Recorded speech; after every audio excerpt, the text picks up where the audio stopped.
ভেদ চ্যাপ্টারের কিছু ইম্পর্টেন্ট অঙ্ক আজকে আমরা করছি। ভেদের এক্সারসাইজের নাম্বার হচ্ছে 13। তোমাদের মাধ্যমিকের বইয়ের পেজ নাম্বার 195-96 এটা আছে, 195-96 পাতায় আছে। প্রথমে একটা খুব ভালো অঙ্ক করি, সেটা হচ্ছে যে 5-এর দাগের 4-এরটা। সেটা হচ্ছে এক্স ভ্যারিজিয়াস ওয়াই আছে, তো আমি ভ্যারিজিয়াস তোলার জন্য ইকুয়াল টু আনবো আর একটা ধ্রুবক আনবো, সেটা হচ্ছে k1। ব্র্যাকেটে লিখতে হয় k1 হলো ভেদ ধ্রুবক, ঠিক আছে। এইবার তারপরে দেওয়া রয়েছে ওয়াই ভ্যারিজিয়াস জেড, তাহলে y ইকুয়াল টু হয়ে যাবে k2z, তো যেখানে k2 হলো ভেদ ধ্রুবক। ক্লিয়ার? এরপর হচ্ছে z ভ্যারিজিয়াস x, তাহলে ভ্যারিজিয়াস তুললে পরে ইকুয়াল টু আসবে, এটা হচ্ছে k3x, তাহলে k3 হলো ভেদ ধ্রুবক। ওকে, আমাকে কোশ্চেন করেছিল যে এই ভেদ ধ্রুবক তিনটির সম্পর্ক কি হবে। তো আমি কি করব, এই তিনটের একটা সমীকরণের নাম্বার দিলাম। এটা 1 নম্বর সমীকরণ, এটা 2 নম্বর সমীকরণ, এটা 3 নম্বর সমীকরণ। তো তিনটে সমীকরণকে আমি গুণ করে দেব, 1 গুণ 2 গুণ 3, তিনটে সমীকরণকে আমি গুণ করে দিচ্ছি। তো যখন গুণ করব সমীকরণের বাম পক্ষের সাথে বাম পক্ষের গুণ হবে, তো বাম পক্ষগুলোতে কি আছে, এক্স ওয়াই আর জেড আছে, তাহলে এক্স ওয়াই জেড এটা বাম পক্ষে চলে গেল। ডান পক্ষে কি আছে, k1y into k2z into k3x এরকম আছে। তো দেখে নিতে পারো, বাম পক্ষে আছে এক্স ওয়াই জেড আর ডান পক্ষে k1y k2z k3x। তাহলে আমি প্রথমে এক্সটাকে কেটে নেব, ওয়াইটাকে কেটে নেব, জেডটাকেও কেটে নেব, এখানে কিছু নেই মানে 1 আছে, তাহলে k1 k2 k3 কত হয়ে গেল, k1 k2 k3 সমান সমান 1। ওকে, তাহলে এটা যেটা হলো সেটা হচ্ছে ভেদ ধ্রুবক তিনটির গুণফল 1। তো সুতরাং ভেদ ধ্রুবক তিনটির গুণফল 1।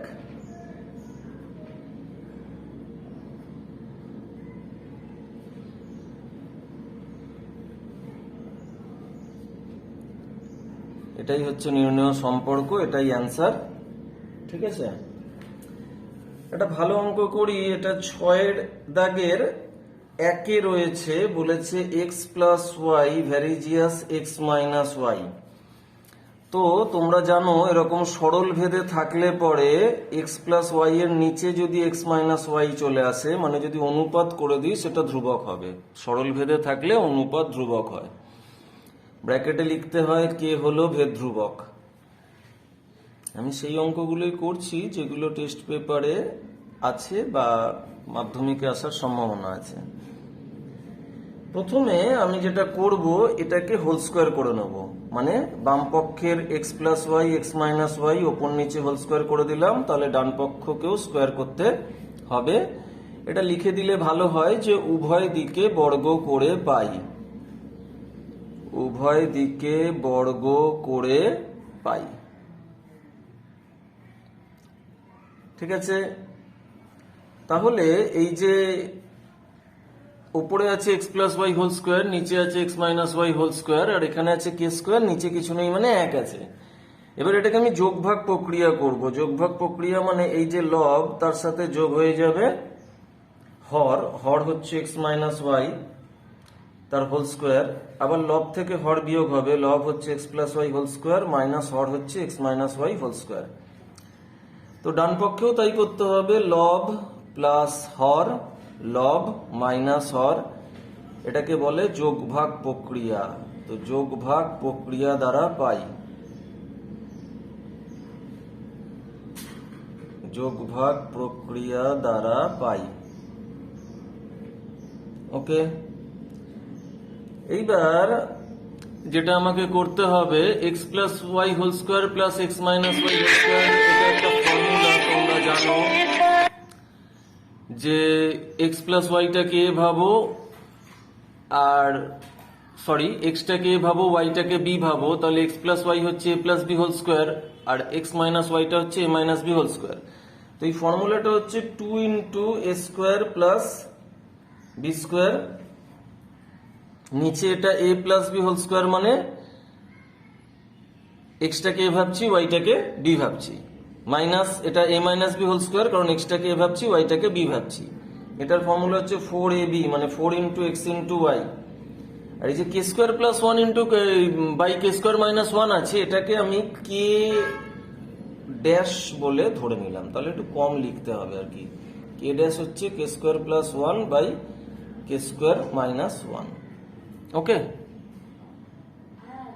তো এইবার 2 দিয়ে এটাকে ক্যান্সেল করে নেওয়া যায়, 2 দিয়ে 4কে ক্যান্সেল করলে 2 হবে, তাহলে এটা হবে x square plus y square, নিচে আছে এক্স ওয়াই, আর এই 2টাকে এখানে বজ্রগুণ করে নাও, তাহলে এটা হচ্ছে 2k ড্যাশ। ওকে, 2k ড্যাশ হচ্ছে, তো এটা 2k ড্যাশটার একটা ধ্রুবক, কারণ k ড্যাশ ধ্রুবক, 2 দিয়ে গুণ করেছি, 2 একটা সংখ্যা, সেটা হচ্ছে ধ্রুবক। তো কোনো কিছুর অনুপাত ধ্রুবক হওয়ার অর্থ হচ্ছে জিনিসটা কি ভেদে আছে, সরল ভেদে আছে। তার মানে আমি বলতে পারি যে x square plus y square varies as হয়ে যাবে এক্স ওয়াই। ওকে, এটাই প্রমাণ করতে দিয়েছিল। আরেকটা ভালো অঙ্ক, এটাও টেস্ট পেপারে আছে, সেটা হচ্ছে 4-এর 2-এর অঙ্কটা, এক্সারসাইজ 4-এর 2-এর অঙ্কটা। তাতে বলছে এক্স ওয়াই এর সাথে সরল ভেদে আছে এবং জেড এর সাথে ব্যস্ত ভেদে আছে, মানে এক্সটাই ব্যস্ত ভেদে আছে জেড এর সাথে। ব্যস্ত ভেদ মানে 1/, যার সাথে ব্যস্ত ভেদ হবে সেটাকে 1-এর নিচে পাঠিয়ে দিতে হবে। এবার আমরা লিখব যৌগিক ভেদের উপপাদ্য দ্বারা পাই, যৌগিক ভেদের উপপাদ্য দ্বারা পাই, যৌগিক ভেদের উপপাদ্য দ্বারা পাই, এই কথাটা ইউজ করলে পরে কিরকম হবে, যে এক্সটাই বাকিগুলোর সঙ্গে ভেদ সম্পর্কে আছে, তো বাকিগুলো নিজেদের মধ্যে যোগ হয়ে যাবে, মানে ওয়াই আর 1/z গুণ করলে পরে y/z হয়ে যাচ্ছে। ঠিক আছে, এবার আমি ভ্যারিজিয়াস তুলে যদি ইকুয়াল টু আনি, ভ্যারিজিয়াস তুলে যদি ইকুয়াল টু আনি, তাহলে একটা ধ্রুবক আসবে যেটা হচ্ছে কে। ঠিক আছে, তাহলে এটা হয়ে যাচ্ছে কে ওয়াই বাই জেড। ওকে, এইবার আমাকে এখানে না কিছু মান বলে দেবে, সেই মানগুলোকে এখানে বসাতে হবে। যেমন এখানে বলে দিয়েছে যে y equal to 4, Z equal to 5 হলে x ইকুয়াল টু 3 হয়। ওকে, তো x এর জায়গায় আমি 3 বসাবো, k ইন্টু ওয়াই এর জায়গায় 4 বসাবো, নিচে আছে জেড, তার মানে 5 বসাবো, তার মানে এটা হয়ে গেল 4k, আর এটা বজ্রগুণ করে নাও, 3×5 = 15, তাই না? তাহলে কে হয়ে যাচ্ছে তোমার 15, নিচে চলে এলো 4। ওকে, তাহলে কে এর মান দাঁড়াচ্ছে 15/4। এইবার অঙ্কটাতে নেক্সট বলেছে যে আবার y equal to 16, Z equal to 30 হলে x এর মানটা কত হবে সেটাই হিসাব করতে বলেছে। ওকে, তো এইরকম ছিল x equal to k y by z, এরকম ছিল সম্পর্কটা। তো x এর মান জানতে চেয়েছে, কে আমরা বের করেছি 15/4, ওয়াই হচ্ছে 16, জেড হচ্ছে 30। 4 দিয়ে 16কে কাটলে 4 হবে, 15 দিয়ে 30কে কাটলে 2 হবে, তাহলে 2 দিয়ে 4কে কাটলে 2 হবে, তার মানে x এর মান হয়ে যাচ্ছে 2। ওকে, এটাই অ্যান্সার, কারণ x এর মানই বের করতে বলেছিল। এইবার একটা শর্ট কোশ্চেন করছি, সেটাও বেশ ভালো কোশ্চেন। সেটাতে বলা আছে যে 17 দাগের 3 অঙ্কটা, এটা একটা শর্ট কোশ্চেন আছে বইতে, 17 দাগের 3। তাতে বলছে যে এক্স ভ্যারিজিয়াস 1/y, ঠিক আছে? তাহলে ভ্যারিজিয়াস তুললে পরে এক্স ইকুয়াল টু হয়ে যাবে k1/y, k1 হলো ভেদ ধ্রুবক।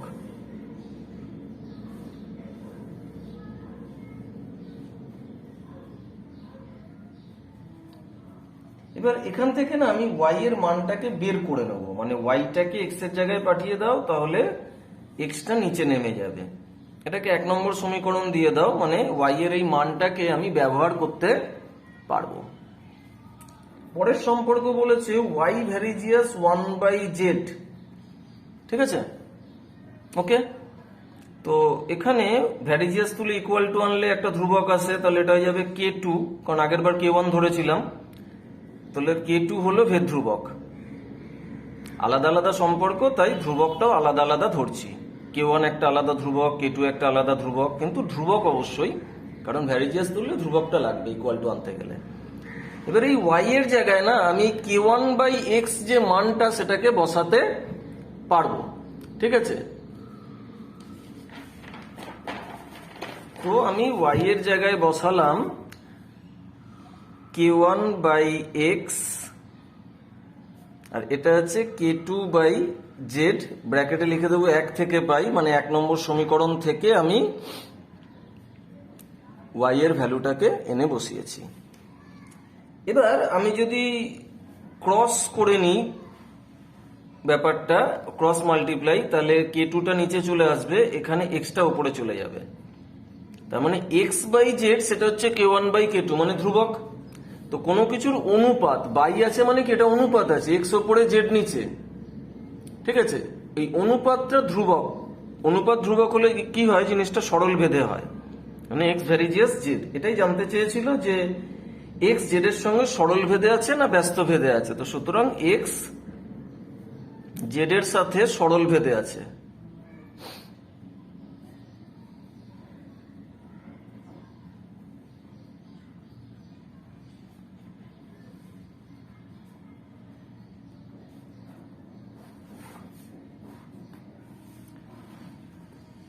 x z এর সাথে সরল ভেদে আছে। এরপর আরেকটা ইম্পর্টেন্ট অঙ্ক করব, সেটা হচ্ছে কোশ্চেন নাম্বার 8।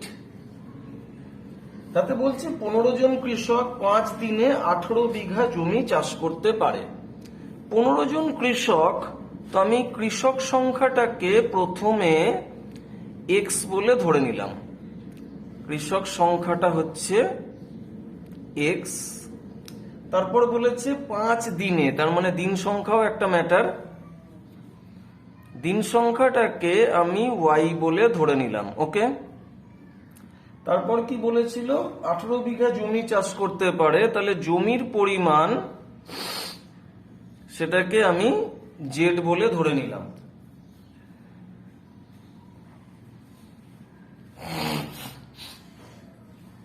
এইবার প্রথমে একটু বুঝতে হবে যে কৃষক হচ্ছে লোক আর দিন। লোক আর দিনের মধ্যে সবসময় ব্যস্ত সম্পর্ক হয়, তোমরা জানো, তাই না? এবং লোক আর জমির পরিমাণের মধ্যে সরল সম্পর্ক হয়, এটাও জানো। তাহলে x যেটা সেটা y এর সাথে ব্যস্ত সম্পর্কে আছে, x যেটা সেটা z এর সঙ্গে সরল সম্পর্কে আছে, ঠিক আছে? তাহলে আমি যৌগিক ভেদের উপপাদ্য অ্যাপ্লাই করলে পরে x ভ্যারিজিয়াস এটা গুণ হয়ে যাবে, z আর 1/y গুণ করলে পরে z/y হয়ে যাচ্ছে, ঠিক আছে? এবার আমি ভ্যারিজিয়াস তুলে ইকুয়াল টু এনে একটা ধ্রুবক আনবো, তাই না? k এর ধ্রুবক kz/y, তাহলে k হলো ভেদ ধ্রুবক, k হলো ভেদ ধ্রুবক। ক্লিয়ার আছে এই অবধি? এইবার একটা ব্যাপার বোঝার চেষ্টা করো, সেটা হচ্ছে যে এখানে প্রথমে x এর মান, মানে কৃষক সংখ্যা বলে দিয়েছিল 15 জন, 5 দিনে, মানে y বলে দিয়েছিল 5 দিন, 18 বিঘা জমি চাষ করতে পারে, তার মানে নিশ্চয়ই জেড বলে দিয়েছিল 18। এবার আমি এক্স এর জায়গায় 15 ফেললাম, কে জেড এর জায়গায় আমি অ্যাপ্লাই করলাম 18, আর ওয়াই এর জায়গায় অ্যাপ্লাই করলাম 5। ওকে, তাহলে এটা হচ্ছে 18 কে ইকুয়াল টু 5 15 75। ওকে, তাহলে কে কত হয়ে যাবে? কে হয়ে যাবে 75/18, তাই না? এটাকে 3 দিয়ে কাটো, 3 6 18, 3 25 75, মানে এটা হয়ে গেল 25/6, কে এর এটা মান হয়ে গেল।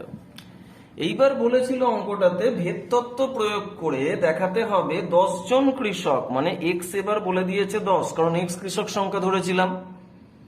12 বিঘা জমি, মানে জমির পরিমাণ জেড, সেটা 12 বিঘা। বলেছে কত দিনে চাষ করতে পারবে, মানে ওয়াইটা কত হবে সেটাই বের করতে বলেছে।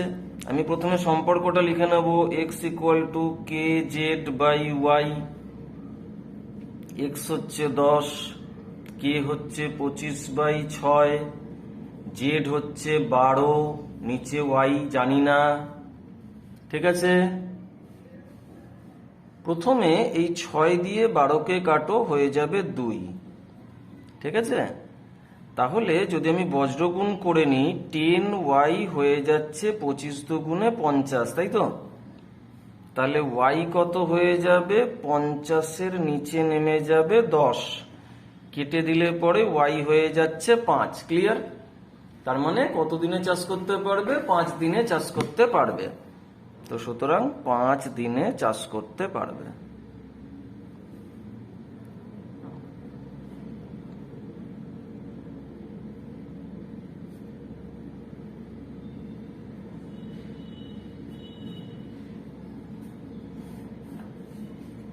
এবার একটা খুব ভালো অঙ্ক, এটা 1-2 বছর আগের টেস্ট পেপারগুলোতে তো অনেকগুলো পেজে ছিল, হয়তো এই বছরেও থাকবে।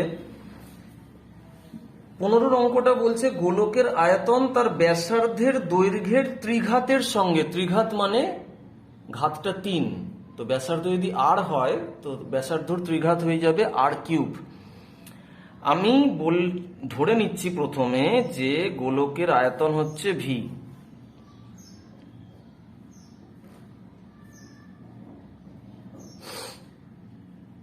গোলকের আয়তন সমান সমান ভি। তো আরো ধরে নিচ্ছি গোলকের ব্যাসার্ধ যেটা, সেটা হচ্ছে আর, কারণ এটা যদি না ধরি কিছু একটা, তাহলে আমি ভেদের সম্পর্কটা স্থাপন করতে পারবো না।